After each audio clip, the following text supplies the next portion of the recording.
Tapi saya doain. Di kesempatan itu saya bilang, kalau memang Tuhan Yesus ada, kasih saya visa Amerika. Saya akan jadi pengikut Kristus. Amin. Saya gituin Bapak Ibu gereja.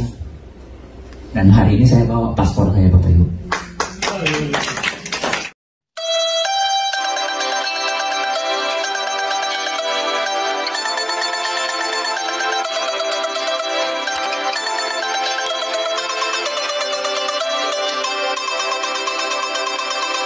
Shalom sahabat Golden Gate Channel yang dikasih Tuhan, puji nama Tuhan. Saya bersyukur dan bersuka cita kembali bisa menyapa sahabat terkasih dalam kasih dan anugerah Tuhan. Sahabat terkasih, saya selalu berharap dan berdoa agar sahabat senantiasa dalam keadaan baik dan sehat dan senantiasa diberkati oleh Tuhan. Ya sahabat, saat ini kita akan melihat sebuah video kesaksian dari seorang yang dulunya adalah mantan alumni 212 ataupun pendemo yang menuntut Ahok untuk segera dipenjarakan ketika Ahok dituduh menista agama Islam. Saya kasih Tuhan ya.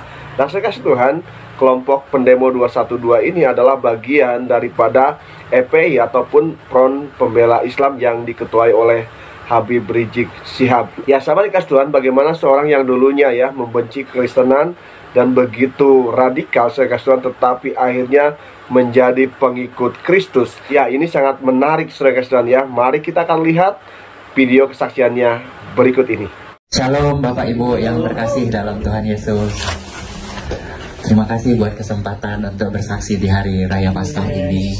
Buat Bapak Pendeta, Pak Pendeta Saifuddin Ibrahim juga. Kalau Bapak Ibu pernah dengar istilah alumni 212, pernah dengar nggak? Pernah dengar? Pernah. Radikal, sumbu pendek, kadrun, anti Ahok, anti Jokowi. Ini dia orangnya Bapak Ibu. Di depan Bapak Ibu sekalian. Gambarnya nggak bisa ditampilkan tadi. Kenapa seorang anti Ahok, anti Jokowi, kadrun, alumni 212 bisa menerima Tuhan Yesus sebagai juru selamat? Amin. Ada 3 alasannya buat hidup saya pribadi Bapak Ibu. Yang pertama itu sumpah Ahok. Ada yang ingat sumpah Ahok di hari pengadilannya Bapak Ibu? Saya yang demo hari itu Bapak Ibu, pingin Ahok segera dimasukkan ke dalam penjara. Kita mendesak. Begitu dengar sumpah Ahok di bulan Mei 2017, merinding saya Bapak Ibu. Kalau orang lain biasanya di detik-detik akhirnya itu kebanyakan menangis, tapi Ahok tidak. Ahok lantang, merasa dijalibi dan bersumpah satu persatu akan dipermalukan. Merinding saya waktu itu Bapak Ibu. Begitu dengar itu, saya tanya ke Tuhan saya, ya Allah, siapa yang ngasih iman ke Ahok? Kok kuat banget ini orang? Kami jutaan orang loh, demo di Monas Bapak Ibu, berjilid-jilid. Bapak Ibu semua tahu, semua orang tahu kejadian 212 tahun 2016. Semua orang tahu politik Indonesia, sejarah kelam untuk pilkada DKI. Tapi saya termenung. Sorenya saya buka Twitter Bapak Ibu. Saat saya buka Twitter, saya lihat ada satu gambar. Gambar ini Bapak Ibu, mohon maaf, ada yang pernah lihat gambar ini sebelumnya? Belum pernah ya? Ini Ahok bersama Tuhan Yesus. Foto ini viral di sosial media Twitter. Kenapa Twitter? Karena Twitter sampai hari ini masih membahas tentang politik-politik yang terhangat. Ya, Facebook tidak, Instagram tidak, tapi Twitter masih membahas. Begitu saya lihat gambar ini, saya tertegun Bapak Ibu. Saya bilang dalam hati saya, hebat banget ya orang Kristen menggambarkan Tuhannya sedekat itu. Saya dalam hati saya Bapak Ibu.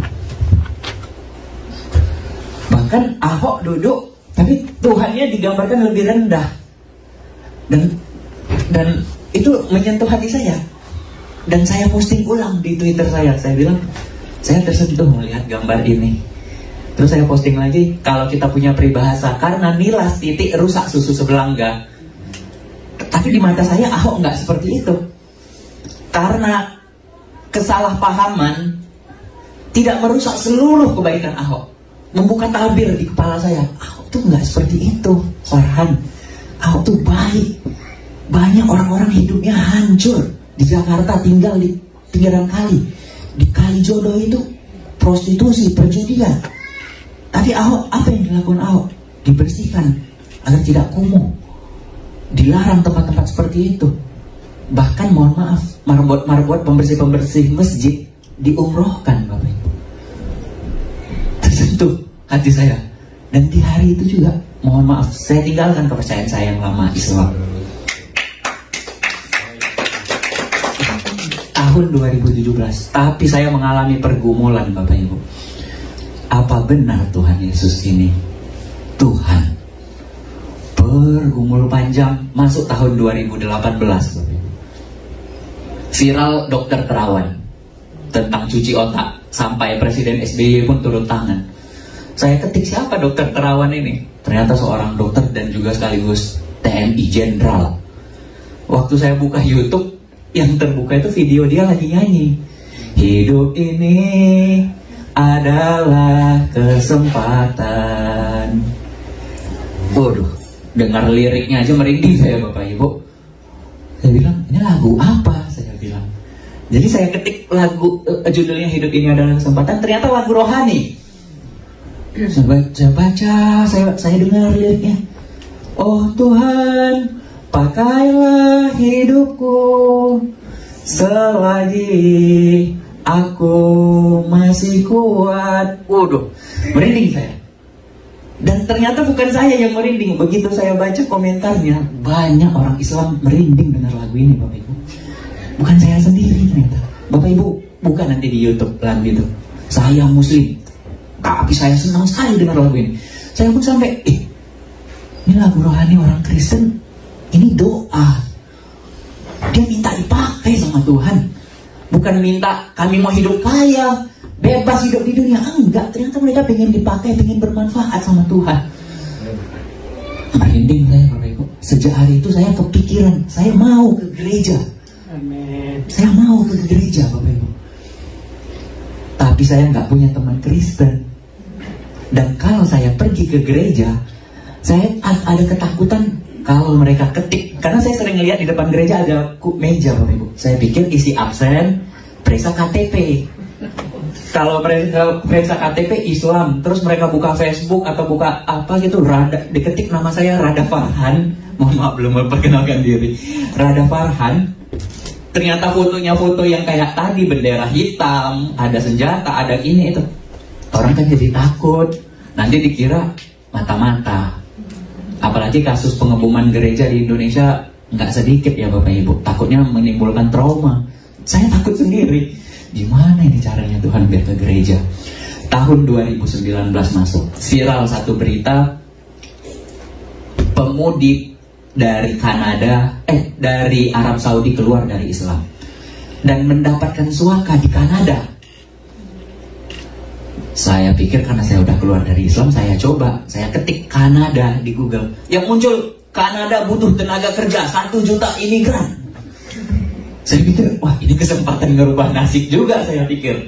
Saya telusuri Bapak Ibu tentang Kanada. Gagal saya. Kenapa? Syarat pertama tuh IELTS minimal poin 5. Syarat kedua, duit. Nggak ada duit, nggak jadi apapun. Kalaupun ada duit, nggak kepikiran saya ke Kanada, Bapak Ibu. Hidup aja kita di Indonesia, ya kan? Nyerah saya. Tapi saya tiba-tiba dipertemukan dengan orang yang mau ke Kanada, Bapak Ibu. Ternyata mereka orang Kristen.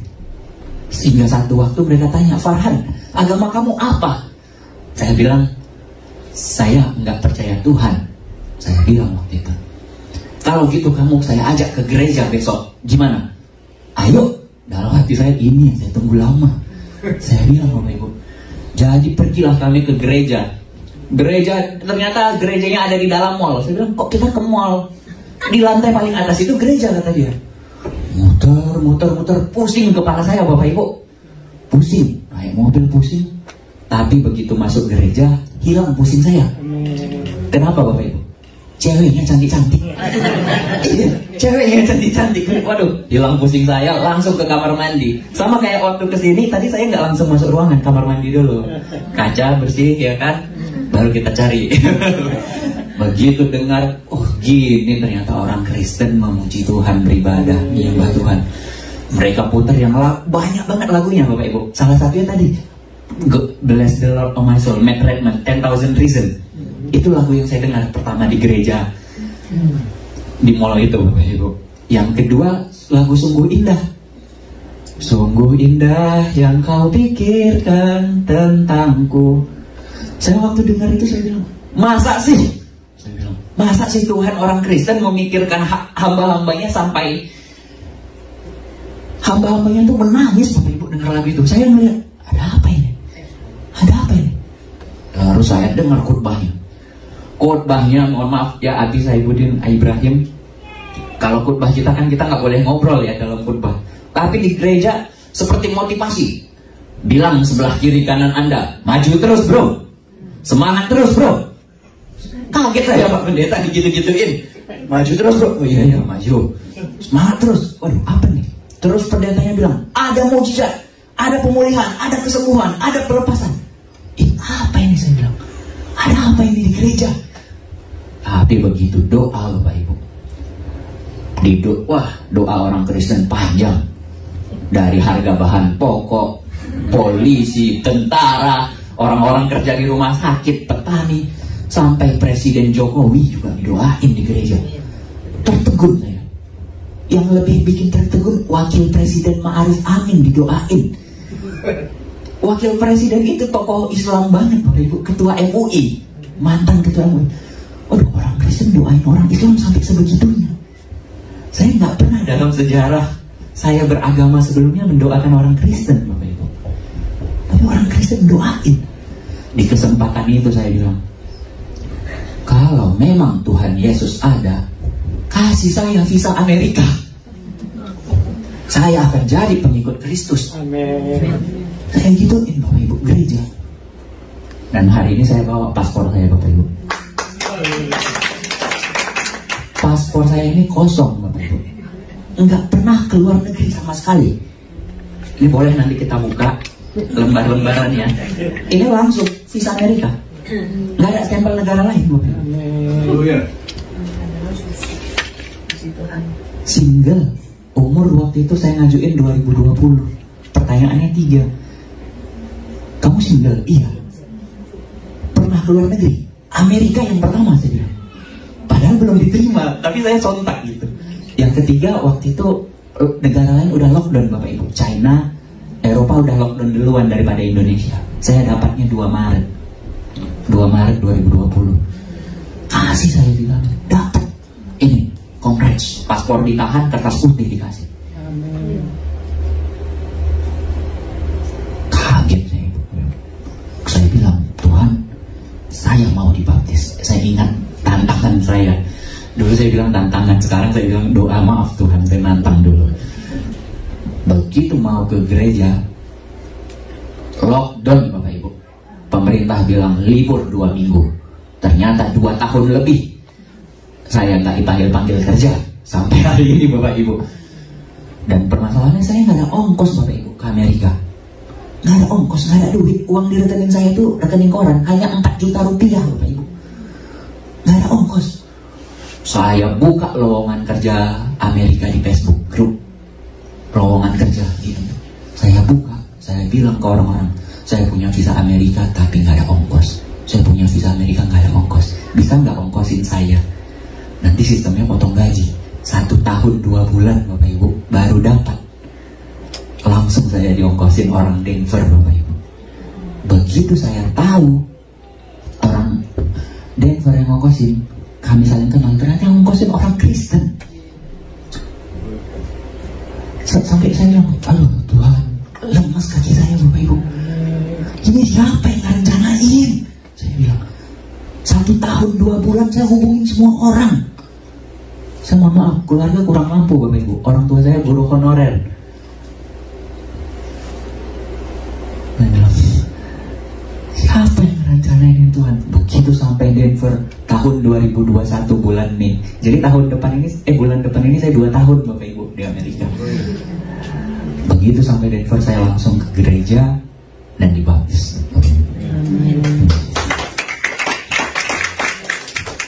Jadi kalau tadi saya dari 212 Bapak Ibu, sekarang saya 121. Filipi 1 ayat 21. Hidup adalah Kristus dan mati adalah keuntungan. Amin.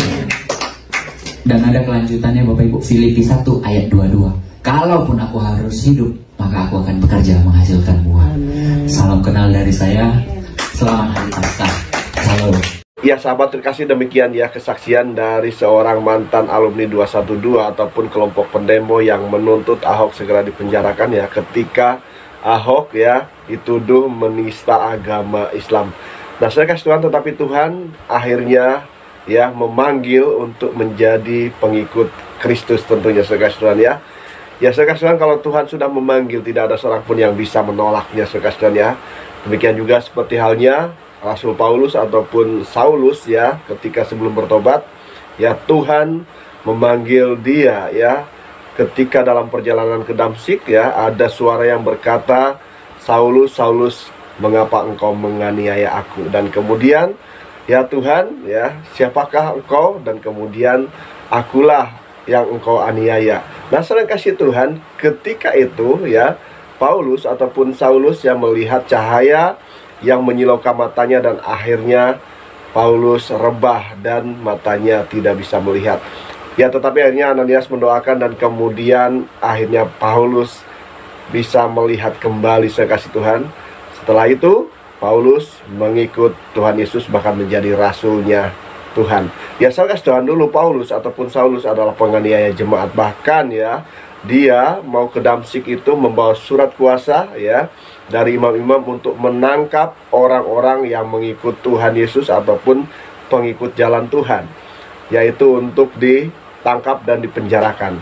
Tetapi oleh kuasa Tuhan ya, akhirnya Paulus ataupun Saulus sendiri yang ditangkap oleh Tuhan, bahkan dijadikan sebagai rasulnya Tuhan. Ya saudara Tuhan, karena pengalamannya bersama dengan Tuhan Yesus ya, akhirnya Rasul Paulus memiliki satu statement yang luar biasa dalam surat Filipi ya, pasal 1 ayatnya yang ke-12 sampai 26 secara umum ya. Di bagian ini ya juga Paulus mengatakan bahwa hidup adalah Kristus dan mati adalah keuntungan.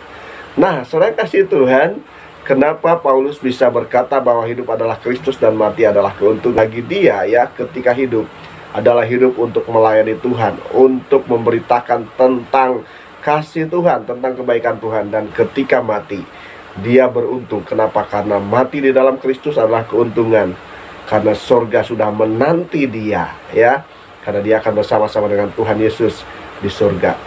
Ya sahabatnya kasih Tuhan, demikian video yang bisa saya sampaikan, kiranya menjadi berkat bagi sahabat terkasih. Jikalau sahabat diberkati, tinggalkan komentar di kolom komentar, berikan masukan dan juga saran, dan kiranya channel ini boleh semakin berkembang dan nama Tuhan dipermuliakan. Terima kasih sahabat. Tuhan Yesus memberkati kita sekalian. Haleluya. Amin.